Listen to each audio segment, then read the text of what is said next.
ईर्ष्या की चर्चा चल रही है साधुजनों, आज समाप्त करेंगे। रोगी पति पत्नी की ख्याति देखकर ईर्ष्यालु हो जाता है। क्या रोग है पति को? ईर्ष्या का रोग लगा हुआ है।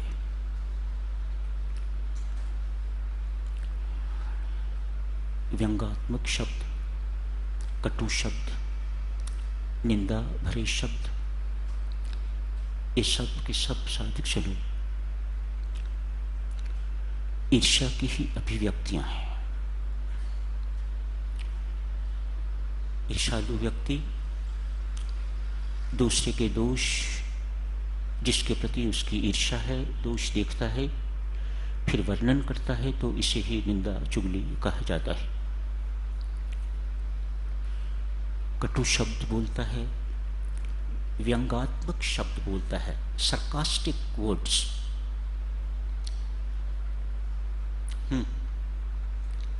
ऐसे शब्द ईर्ष्या की अग्नि की जो ज्वाला है उसकी लपटें हैं।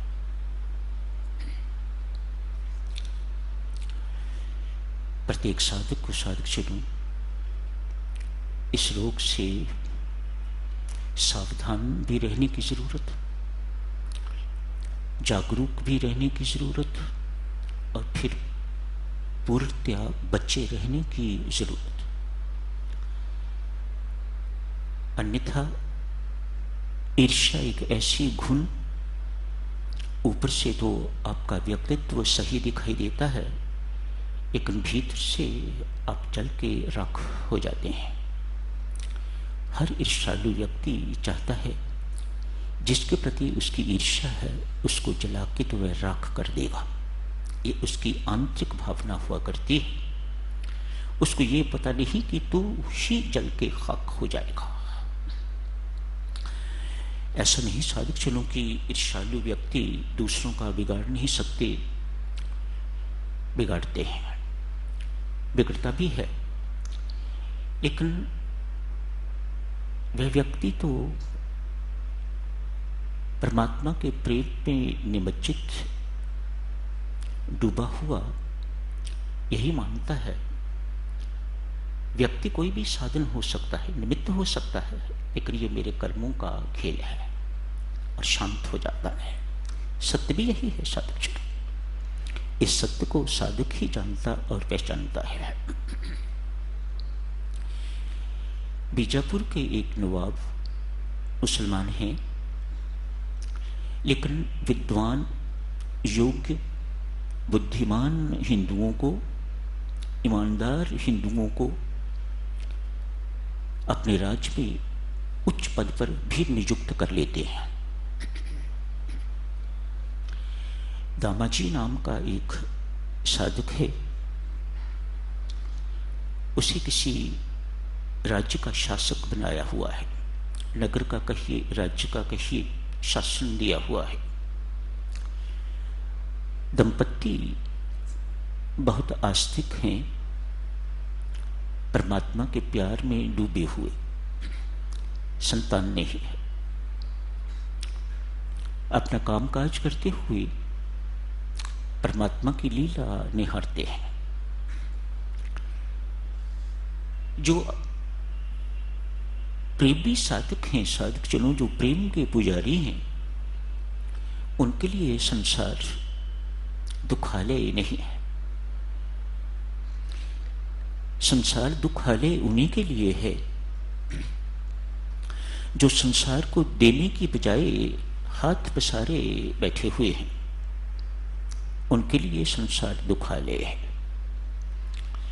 शास्त्र कहता है ये संसार सेवा स्थली है। हर व्यक्ति यहाँ दूसरों की सेवा करने के लिए आया हुआ है और सेवा करके अपना अपना ऋण चुकाने के लिए आया हुआ है।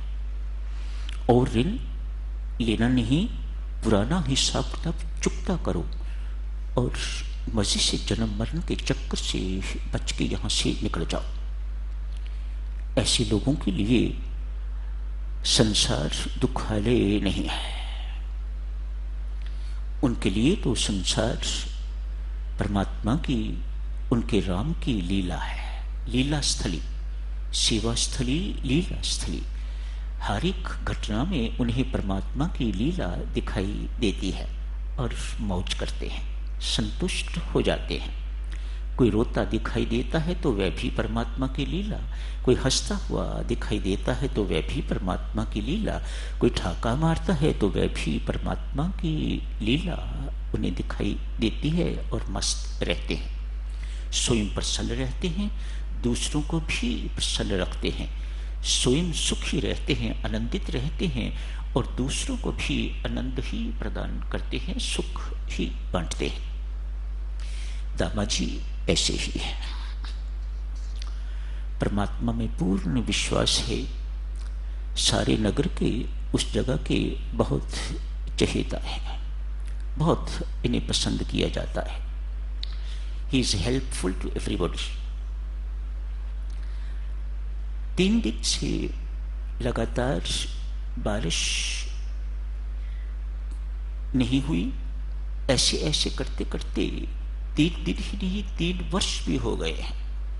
3 वर्ष से साधकजनों अकाल की स्थिति आ गई है। हजारों मानव, हजारों व्यक्ति मरने शुरू हो गए हैं। जो बाकी रह गए हैं वे सिर्फ हड्डियों के ढांचे, रक्तहीन हड्डियों के ढांचे दिखाई देते हैं। दामाजी से ये सब कुछ देखा नहीं जाता। उन्हें नवाब के क्रोध की चिंता नहीं, इनके प्राण बचाने की चिंता है।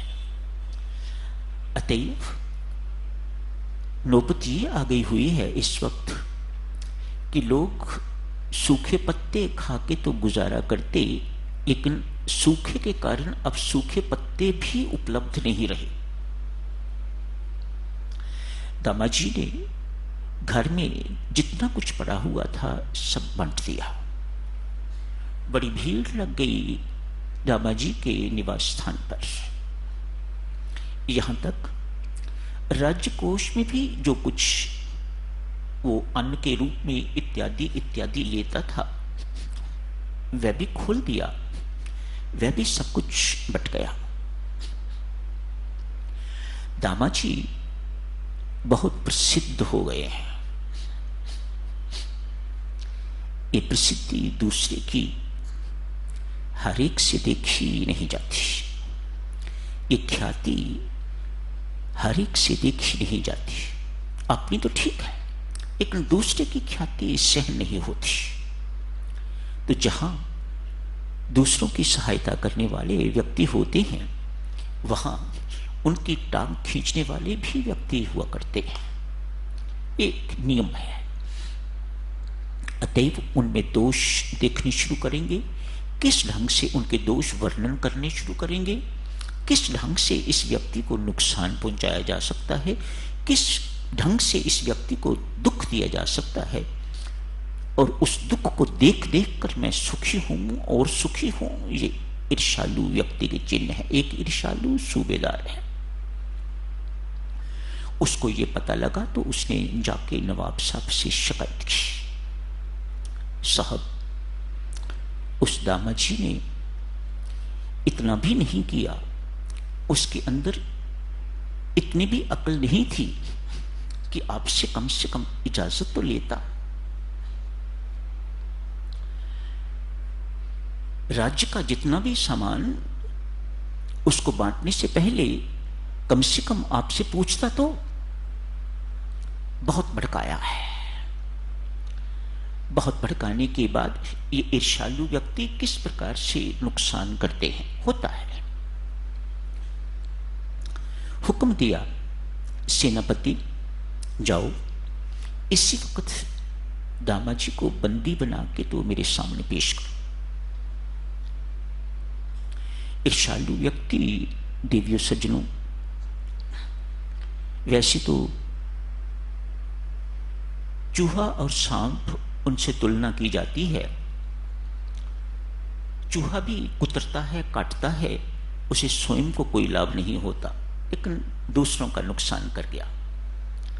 सांप भी काटता है तो उससे उसको कोई फायदा नहीं है, लेकिन दूसरे की तो मृत्यु हो गई। इसी प्रकार से संत महात्मा कहते हैं, ओले फसल को बर्बाद कर देते हैं, स्वयं बर्बाद हो जाते हैं साथी, लेकिन उन्हें फसल बर्बाद करने का जो सुख महसूस होता है, ऐसा ही है ईर्ष्यालु। सूबेदार साहब ने जाके शिकायत की है, सेनापति आ गए हैं कुछ सैनिक लेके तो बंदी बनाने के लिए। दामा जी उस वक्त पूजा में बैठे हुए हैं। गीता जी का रोज पाठ करने वाले दामा जी, प्राय पति पत्नी दोनों इकट्ठे ही पूजा के लिए बैठते। उनका नियम था सुबह शाम पूजा करनी, दिन भर भी राम नाम जपते रहना। नाम के उपासक, विठल भगवान के उपासक पंढरपुर आया जाया करते प्राय। जिस वक्त सेनापति आए हैं उस वक्त भी दामा जी गीता जी का पाठ कर रहे हैं। ऐसे ही उठा लिया, बंदी बना लिया। दामा जी ने अपनी गीता जी को बगल में ऐसे ही छोड़ा नहीं, वहां अपने साथी ले लिया। हथकड़ी लग गई, दामा जी को हथकड़ी लग गई है। नगर से निकलते निकलते जो भी कोई दामा जी को हथकड़ी लगे हुए देखता है बहुत दुखी होता है। कोलाहल मच गया, मानो लोग विद्रोह करने के लिए तैयार हैं। ये अन्याय है, ये तो देवता है, इसको बंदी नहीं बनाना चाहिए, इत्यादि इत्यादि। दामा जी उन्हें शांत करते हैं, ना भाई, मैंने अपना कर्तव्य निभाया है, सेनापति को अपना कर्तव्य निभाने दो। मेरे किसी कर्म का फल होगा, अभी करना सही, किसी कर्म का फल होगा, कभी कुकर्म मेरे से हुआ होगा जिसके कारण ये सब कुछ हुआ है। आप शांत रहो, किसी प्रकार की चिंता करने की जरूरत नहीं। पत्नी को भी ढालस दिया है, चिंता नहीं करनी मेरी, परमात्मा मुझे एकांत में नाम जपने का मौका दे रहा है, खूब नाम जपूंगा। मेरे पीछे मुझे याद ना करके तो परमात्मा को याद करना, अधिक याद करना। तू भी राम राम राम राम राम राम जपती रहना।